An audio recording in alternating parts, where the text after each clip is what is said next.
अस्सलाम वालेकुम दोस्तों। इंडिया के farmer army chief general Manoj Mukund Naravane उन्होंने कुछ क्लासिफाइड डॉक्यूमेंट्स पर अपना एनालिसिस दिया है। द क्रावन न्यूज़ एजेंसी को बेसिकली एक जर्नल है और इसमें उन्होंने कुछ मेमोज की बात की है, उन मेमोज की जो इससे पहले डिस्क्लोज नहीं किए गए थे पब्लिक में। इनमें मल्टीपल पॉइंट्स हैं, मल्टीपल ऐसे अहम चीज़ें हैं जो चाइना और पाकिस्तान को डायरेक्टली इफेक्ट करती हैं। ये चाइना या पाकिस्तान के मामलात में आपको इनका बड़ा असर देखने को मिलेगा। यहाँ basically former Indian army chief ने Indian defence minister Rajnath Singh पर तनकीद की है। यहाँ तक कहा हुआ है कि किस तरह चाइना के टैंक्स इंडिया के जो डिस्प्यूटेड बॉर्डर है लद्दाख वाला, उससे सिर्फ 500 मीटर दूर आ चुके थे और इंडियन आर्मी के पास कोई भी रिस्पॉन्स नहीं था। वो इतना बड़ा फेलियर उन्होंने खुद एक्सेप्ट किया है और ये सब चीजें उनके टर्म में हुई थी जब वो आर्मी चीफ थे। फिर इसके साथ साथ उन्होंने पॉलिटिकल और मिलिट्री लीडरशिप का जो इंटरफेस है उसके फेलियर की बात की है। बॉर्डर इंटेग्रिटी को लेकर उन्होंने बात की है कि चाइना के बॉर्डर पर जो सिचुएशन बताई जाती है चीजें वैसी नहीं है, चीजें जो रियलिटी है वो बहुत डिफरेंट है। फिर इसी तरह उन्होंने पाकिस्तान चाइना के मामला को लेकर भी बात की है।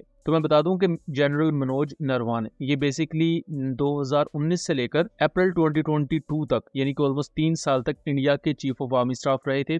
और जो चाइना और इंडिया के दरमियान स्क्रमिशेस हुई थी, क्लैशेस हुए थे 2020 में, जिसमें 20 से ज्यादा इंडियन सोल्जर्स मारे गए थे, उस वक्त आर्मी चीफ यही थे। अब नरवाने अपने इस मेमो को जब डिक्लासिफाई करते हैं तो उसमें पहली चीज वो ये लिखते हैं कि इंडिया की 2020 में जब लद्दाख की स्क्रमिशेस हुई चाइना के साथ, तब कोई क्लियर पॉलिसी थी ही नहीं। और यहाँ तक कि ये क्लैशेस चूंकि 2020 के शुरू में हुए थे, लेकिन जो टेंशन्स थी वो 2020 का पूरा साल चली थी। 31 अगस्त 2022 में रेचिन ला, ये एक बेसिकली पहाड़ी सिलसिला है उस एरिया में, वहां उस पहाड़ी सिलसिले की टॉप पर इंडिया भी चाहता था कब्जा करे और चाइना भी चाहता था कि वो उस एरिया पर कब्जा करे या वहां अपनी मिलिट्री इंस्टॉलेशंस कायम करे। जैसे पाकिस्तान और इंडियन LOC पर हम कहते हैं कि बॉर्डर पोस्ट है, ये सेक्टर है, तो चाइना के जो डिस्प्यूटेड बॉर्डर है वहां इन्हें पेट्रोलिंग पॉइंट्स यानी PPs कहा जाता है। तो अगस्त 2022 में इंडियन आर्मी चीफ ये लिखते हैं, और ये आर्टिकल का पूरा लिंक डिस्क्रिप्शन में दिया होगा, आप उसकी अगर सब्सक्रिप्शन ले लें तो आप वो पूरा मेमो पढ़ भी सकते हैं। उसमें ये लिखते हैं कि चाइना के type 15 light tanks Indian border से सिर्फ 500 मीटर की दूरी पर थे, यानी कि आधे किलोमीटर की दूरी पर। और इंडियन आर्मी चीफ लिखते हैं कि उस वक्त हमारे पास कोई भी काउंटर नहीं था।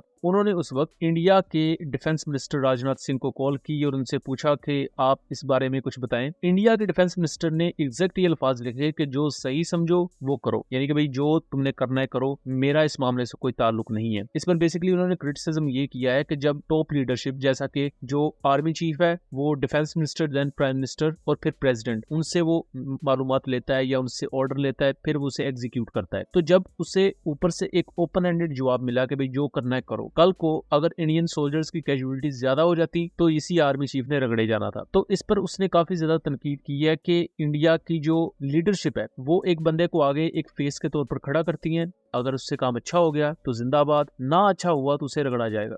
और इसी अनक्लियर आंसर की वजह से इंडियन आर्मी को काफी ज्यादा स्ट्रेटेजिकली नुकसान उठाने पड़े। कई एरिया से इंडियन आर्मी को विड्रॉ तक करना पड़ा और यहाँ तक के रिपोर्ट्स मौजूद हैं कि जो 65 पेट्रोलिंग पॉइंट्स हैं ईस्टर्न लद्दाख में, उनमें से 26 पर इंडिया अपना कब्जा खो चुका है। इससे पहले क्या था कि पेट्रोलिंग पॉइंट की एक साइड पर चाइना की फौज, एक साइड पर इंडिया की फौज मौजूद थी, बट उन 65 में से 26 पेट्रोलिंग पॉइंट्स हुए हैं जिन पर अब सिर्फ चाइना का कंट्रोल है, यानी कि उन एरियाज में चाइना आ चुका है इंडिया के अंदर। बट नक्शे पर आपको देखने को ये मिलेगा कि ये एरिया इंडिया का है, ये चाइना का है और या दरमियान में एक डिस्प्यूटेड लाइन है। इसी तरह रेचिन लाक की जो पहाड़ियां हैं या उस माउंटेन टॉप पर भी जो अल्टीमेटली कब्जा किया या जिसने कंट्रोल हासिल किया वो चाइना था, इंडिया वहां भी हार गया। फिर इसी तरह इंडियन फॉर्मर आर्मी चीफ ये भी लिखते हैं कि चाइना ने अपनी इस्लामी स्लाइसिंग टेक्निक के थ्रू मल्टीपल इंडियन एरियाज को अपने अंडर लिया हुआ है, जिसकी वजह से इंडियन आर्मी बहुत से एरियाज का, खासतौर पर लद्दाख वाली साइड पर जहां पाकिस्तानी कश्मीर और इंडियन कश्मीर भी आता है, उस साइड पर इंडिया मल्टीपल एरियाज खो चुका है। और ये वो चीज है जो फॉर्मर इंडियन आर्मी चीफ भी कंफर्म कर रहे हैं। इस पर इंडिया की ऑपोजिशन लीडर भी बोलते हैं। इसके साथ साथ जो लद्दाख के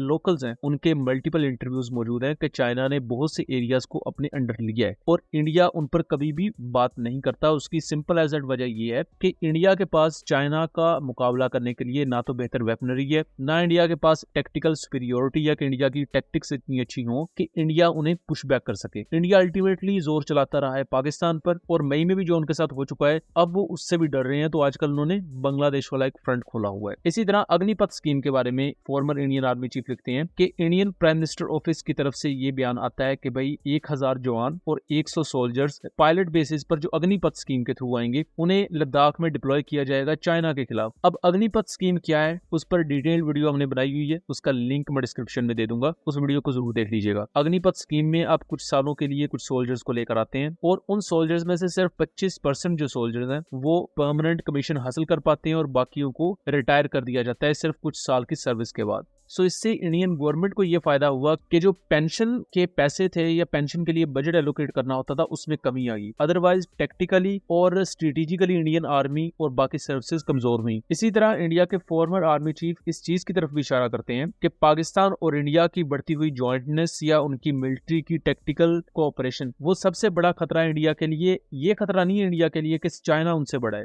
खतरा ये है कि चाइना और पाकिस्तान अपने मामलात को एक समझते हैं। अगर कोई भी मसला हो जाए, जैसा कि हमने मई में भी देखा, तो चाइना के सैटेलाइट्स को पाकिस्तान यूज कर पा रहा था और उनका तमाम एक्सेस पाकिस्तान को दिया गया था चाइना की तरफ से, और पाकिस्तान इंडिया की तमाम मूवमेंट्स को एक ही वक्त में ऑब्जर्व कर पा रहा था पाकिस्तान। इसी वजह से इंडिया को ज्यादा नुकसान भी पहुंचा पाया और इस चीज को इंडिया के आर्मी चीफ उस वक्त समझ गए थे, फॉर्मर आर्मी चीफ। लेकिन ऑब्वियसली बीजेपी का जो मेंटेलिटी है वो ये है कि सिर्फ अपनी पब्लिक को खुश रखो, बेशक पूरी दुनिया से झूठ ही क्यों ना बोलना पड़े, और ये काम वो करते आए हैं। अब यहाँ तक सिचुएशन आ चुकी है कि फॉर्मर इंडियन आर्मी चीफ ये खुद लिख रहा है कि चाइना ने मल्टीपल एरियाज इंडिया के अपने कब्जे में किए हुए हैं, कैप्चर किए हुए हैं। चाइनीज मिलिट्री टेक्टिकली उनसे स्ट्रॉन्ग है। चाइना की कोऑपरेशन पाकिस्तान से और दूसरे कंट्रीज से वक्त के साथ साथ बढ़ रही है और अग्निपथ स्कीम एक बहुत बड़ा फेलियर है जो इंडियन आर्मी को आए दिन कमजोर कर रहा है। सो दोस्तों, ये था एक एनालिसिस। उम्मीद करता हूँ चीजें क्लियर रही होंगी। वीडियो पसंद आई हो तो इसे ज्यादा से ज्यादा शेयर कीजिएगा ताकि इस तरह की मजीद इन्फॉर्मेटिव वीडियोस हम आपके लिए लेकर आ सकें। मिलेंगे अगली वीडियो में, तब तक के लिए अल्लाह हाफिज।